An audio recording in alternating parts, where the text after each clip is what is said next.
Raja Daud telah tua dan lanjut umurnya, dan biarpun ia diselimuti, badannya tetap dingin. Lalu para pegawainya berkata kepadanya, "Hendaklah dicari bagi tuanku raja seorang perawan yang muda untuk melayani dan merawat raja. Biarlah ia berbaring di pangkuanmu, sehingga badan tuanku raja menjadi panas." Maka di seluruh daerah Israel dicarilah seorang gadis yang cantik, dan didapatlah Abisak gadis Sunem, lalu dibawa kepada raja.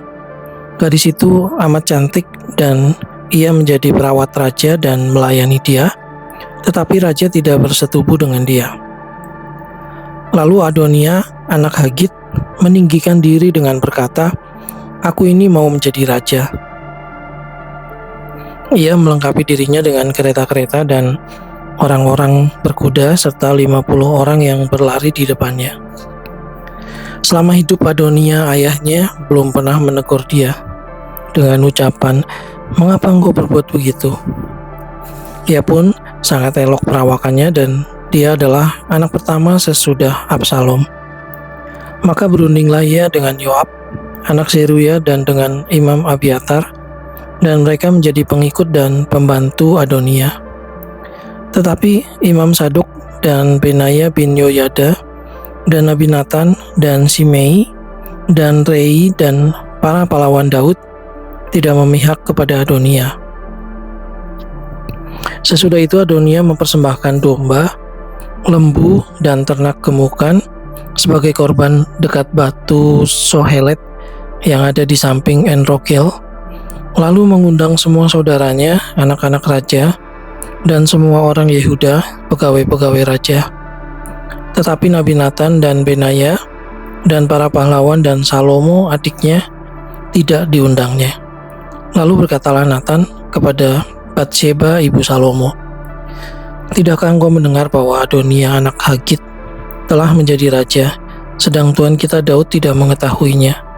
Karena itu baiklah aku beri nasihat kepadamu, supaya engkau dapat menyelamatkan nyawamu dan nyawa anakmu Salomo. Pergilah masuk menghadap Raja Daud dan katakan kepadanya, 'Bukankah tuanku sendiri, ya rajaku, telah bersumpah kepada hambamu ini, anakmu Salomo akan menjadi raja sesudah aku, dan dialah yang akan duduk di atas tahtaku. Mengapakah sekarang Adonia menjadi raja? Dan selagi engkau berbicara di sana dengan raja, aku pun akan masuk pula dan menyokong perkataanmu itu.' Jadi masuklah Batsheba menghadap raja ke dalam kamarnya. Waktu itu raja sudah sangat tua dan Abisak gadis Sunem itu melayani raja. Lalu Batsheba berlutut dan sujud menyembah kepada raja. Raja bertanya, 'Ada yang kau ingini?' Lalu perempuan itu berkata kepadanya, 'Tuanku sendiri telah bersumpah demi Tuhan Allahmu kepada hambamu ini, anakmu Salomo akan menjadi raja sesudah aku dan ia akan duduk di atas tahtaku. Tetapi sekarang lihatlah, Adonia telah menjadi raja, sedang tuanku raja sendiri tidak mengetahuinya. Ia telah menyembelih banyak lembu, ternak gemukan, dan domba, dan telah mengundang semua anak raja dan Imam Abiatar dan Yoab, panglima itu. Tetapi hambamu Salomo tidak diundangnya. Dan kepadamulah ya tuanku raja, tertuju mata seluruh orang Israel, supaya engkau memberitahukan kepada mereka siapa yang akan duduk di atas tahta tuanku raja sesudah tuanku. Nanti aku ini dan anakku Salomo dituduh bersalah segera sesudah tuanku raja mendapat perhentian bersama-sama dengan nenek moyangnya." Selagi Batsheba berbicara dengan raja, datanglah Nabi Nathan. Diberitahukan kepada raja, itu ada Nabi Nathan. Masuklah ia menghadap raja, lalu sujud menyembah kepada raja dengan mukanya sampai ke tanah. Nathan berkata, "Ya tuanku raja, tuanku sendirilah rupa-rupanya yang telah berkata, Adonia akan menjadi raja sesudah aku dan ia akan duduk di atas tahtaku. Sebab pada hari ini ia telah menyembelih banyak lembu, ternak gemukan, dan domba. Ia mengundang semua anak raja, para panglima dan Imam Abiatar, Dan sesungguhnya mereka sedang makan minum di depannya sambil berseru, "Hidup Raja Adonia." Tetapi hambamu ini dan Imam Sadok dan Benaya bin Yoyada dan hambamu Salomo tidak diundangnya. Jika hal ini terjadi dari pihak Tuanku Raja, maka engkau tidak memberitahu hamba-hambamu ini siapa yang akan duduk di atas tahta Tuanku Raja sesudah Tuanku? Lalu Raja Daud menjawab katanya, "Panggillah Batseba." Perempuan itu masuk menghadap raja dan berdiri di depannya. Lalu raja bersumpah dan berkata, "Demi Tuhan yang hidup yang telah membebaskan nyawaku dari segala kesesakan, pada hari ini aku akan melaksanakan apa yang kujanjikan kepadamu demi Tuhan Allah Israel dengan sumpah ini.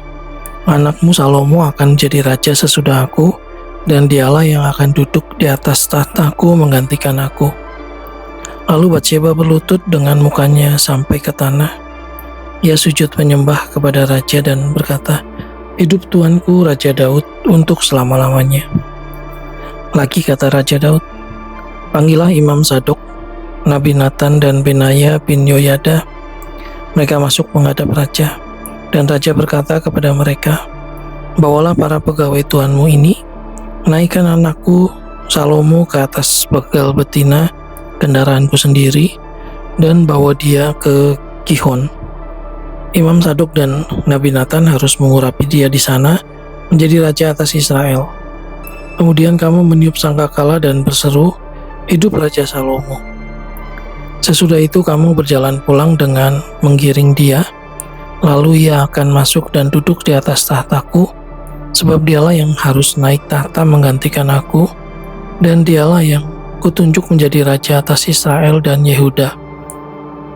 Lalu Benaya bin Yoyada menjawab raja, "Amin. Demikianlah kiranya firman Tuhan Allah Tuanku Raja. Seperti Tuhan menyertai Tuanku Raja, demikianlah kiranya ia menyertai Salomo. Semoga ia membuat tahta Salomo lebih agung dari tahta Tuanku Raja Daud." Lalu pergilah Imam Sadok, Nabi Nathan dan Benaya bin Yoyada dengan orang Kreti dan orang Pleti. Mereka menaikkan Salomo ke atas bagal betina Raja Daud dan membawanya ke Gihon. Imam Sadok telah membawa tabung tanduk berisi minyak dari dalam kemah, lalu diurapinya Salomo. Kemudian sangkakala ditiup dan seluruh rakyat berseru, "Hidup Raja Salomo."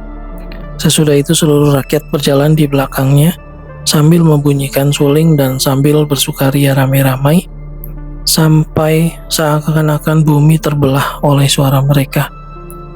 Hal itu kedengaran kepada Adonia dan kepada semua undangan yang bersama-sama dengan dia ketika mereka baru habis makan. Ketika Yoab mendengar bunyi sangkakala itu, ia berkata, "Apakah sebabnya kota begitu ribut?" Selagi ia berbicara, datanglah Yonatan anak Imam Abiatar.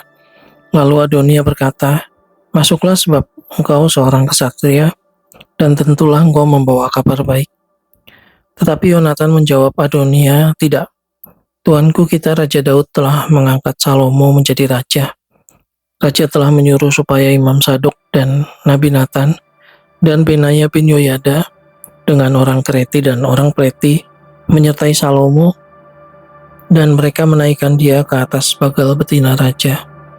Imam Sadok dan Nabi Nathan mengurapi dia di Gihon menjadi raja, dan dari sana mereka sudah pulang dengan bersukaria, sehingga kota menjadi ribut. Itulah bunyi yang kamu dengar tadi. Salomo sekarang duduk di atas tahta kerajaan.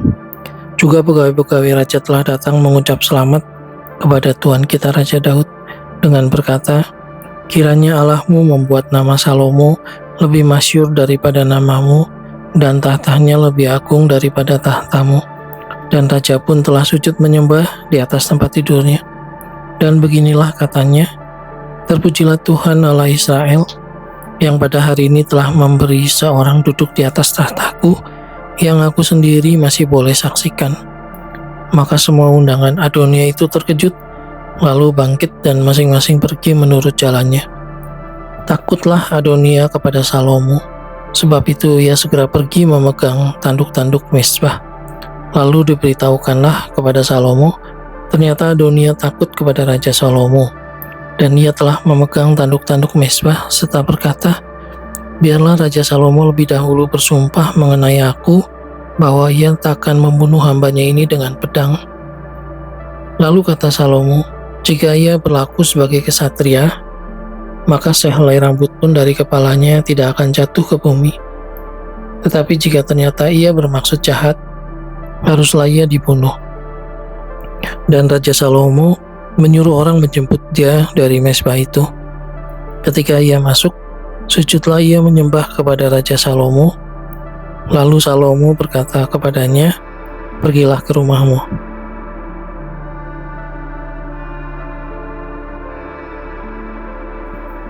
Ketika saat kematian Daud mendekat, ia berpesan kepada Salomo anaknya, aku ini akan menempuh jalan segala yang fana, maka kuatkanlah hatimu dan berlakulah seperti laki-laki.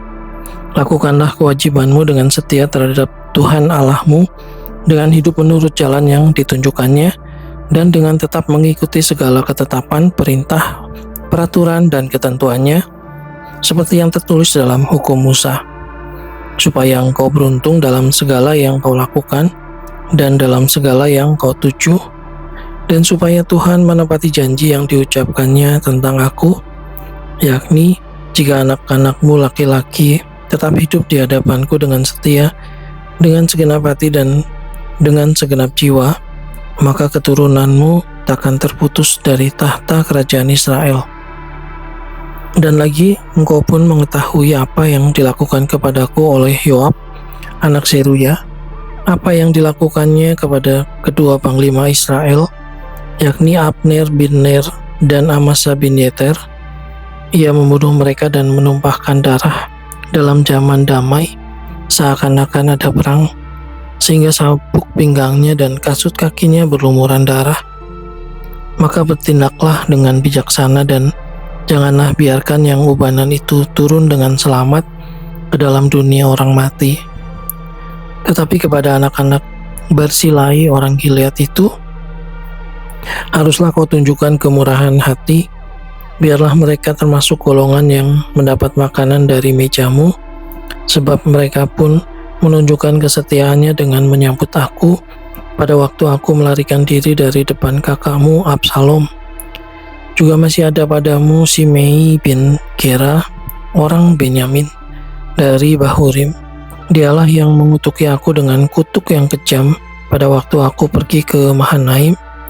Tetapi kemudian ia datang menyongsong aku di sungai Yordan, dan aku telah bersumpah kepadanya demi Tuhan, takkan kubunuh engkau dengan pedang.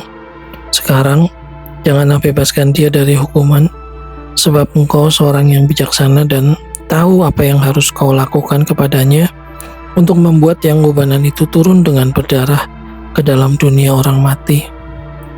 Kemudian Daud mendapat perhentian bersama-sama nenek moyangnya, dan ia dikuburkan di kota Daud. Dan Daud memerintah orang Israel selama 40 tahun di Hebron. Ia memerintah 7 tahun, dan di Yerusalem ia memerintah 33 tahun. Salomo duduk di atas tahta Daud ayahnya, dan kerajaannya sangat kokoh.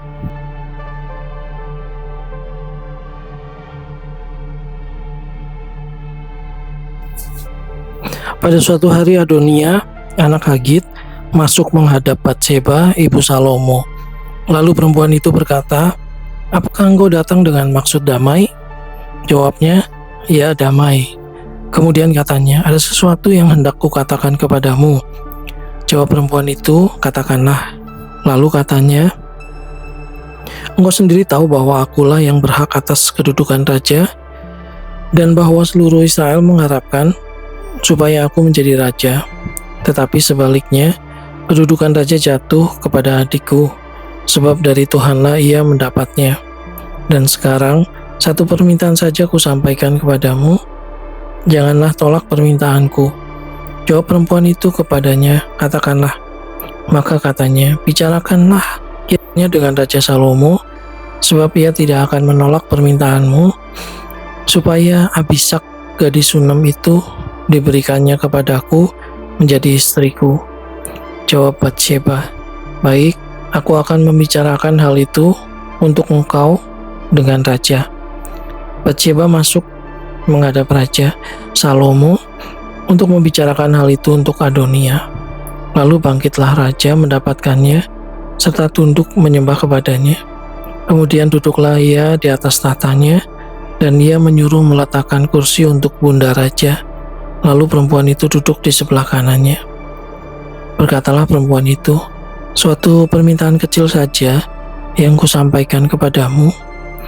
Janganlah tolak permintaanku." Jawab raja kepadanya, "Mintalah ya ibu, sebab aku tidak akan menolak permintaanmu." Kata perempuan itu, "Biarlah Abisak, gadis Sunem itu, diberikan kepada kakakmu Adonia menjadi istrinya." Tetapi Raja Salomo menjawab ibunya, "Mengapa engkau meminta hanya Abisak gadis Sunem itu untuk Adonia? Minta jugalah untuknya kedudukan raja. Bukankah dia saudaraku yang lebih tua? Dan di pihaknya ada Imam Abiatar dan Yoab anak Seruya." Lalu bersumpahlah Raja Salomo demi Tuhan, "Beginilah kiranya Allah menghukum aku, bahkan lebih daripada itu, jika Adonia tidak membayarkan nyawanya dengan permintaan ini. Oleh sebab itu, demi Tuhan yang hidup, yang menegakkan aku dan mendudukkan aku di atas tahta Daud ayahku, dan yang membuat bagiku suatu keluarga seperti yang dijanjikannya, pada hari ini juga Adonia harus dibunuh." Lalu Raja Salomo menyerahkan hal itu kepada Benaya bin Yoyada. Orang ini memancung dia hingga mati. Dan kepada Imam Abiatar raja berkata, "Pergilah ke Anatot, ke tanah milikmu,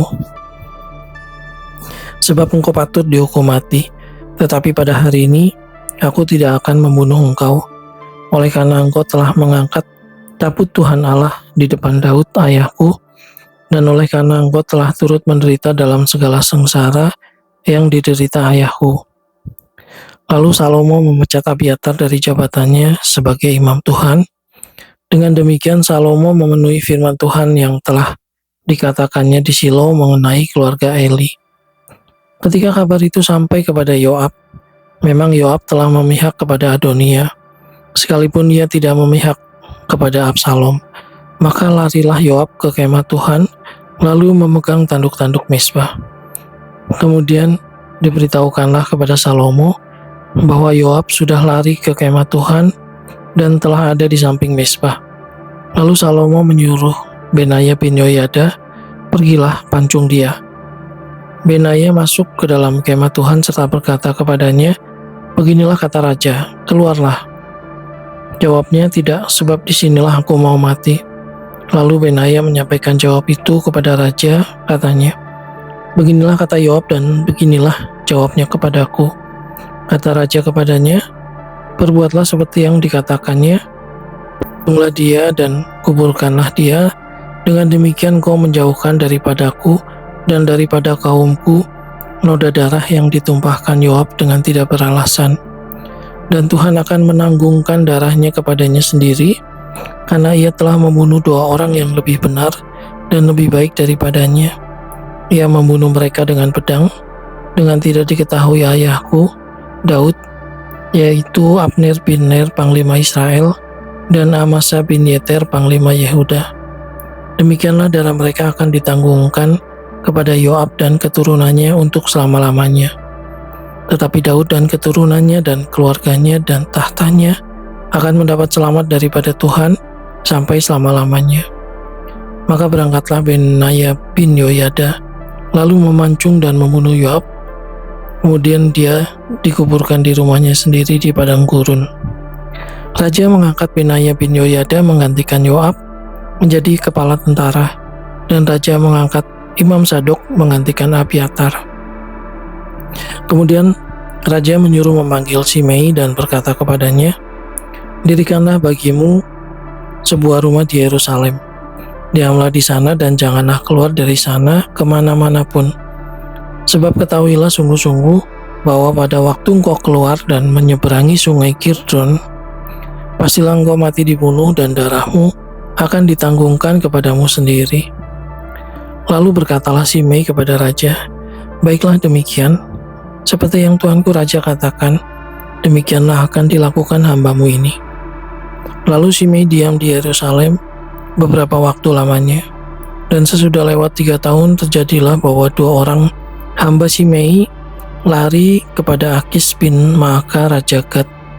Lalu diberitahukan kepada Simei, ketahuilah kedua orang hambamu ada di Gad. Maka berkemaslah Simei, dipelanainya keledainya, dan pergilah ia ke Gad kepada Akis untuk mencari hambanya itu. Lalu Simei pulang dan membawa mereka dari Gad. Ketika diberitahukan kepada Salomo bahwa tadinya Simei pergi dari Yerusalem ke Gad dan sekarang sudah pulang, maka raja menyuruh memanggil Simei dan berkata kepadanya, bukankah aku telah menyuruh engkau bersumpah demi Tuhan dan telah memperingatkan engkau? Begini, ketahuilah sungguh-sungguh bahwa pada waktu engkau keluar dan pergi kemana-mana pun, engkau mati dibunuh, dan engkau telah menjawab, baiklah demikian, aku akan mentaatinya. Mengapa engkau tidak menepati sumpah demi Tuhan itu dan juga perintah yang kuperintahkan kepadamu? Kemudian kata raja kepada Simei, engkau sendiri tahu dalam hatimu segala kejahatan yang kau perbuat kepada Daud ayahku, maka Tuhan telah menanggungkan kejahatanmu itu kepadamu sendiri. Tetapi diberkatilah kiranya Raja Salomo, dan kokohlah tahta Daud di hadapan Tuhan sampai selama-lamanya. Raja memberi perintah kepada Benaya bin Yoyada, lalu keluarlah Benaya, dipancungnya Simei sehingga mati. Demikianlah kerajaan itu kokoh di tangan Salomo.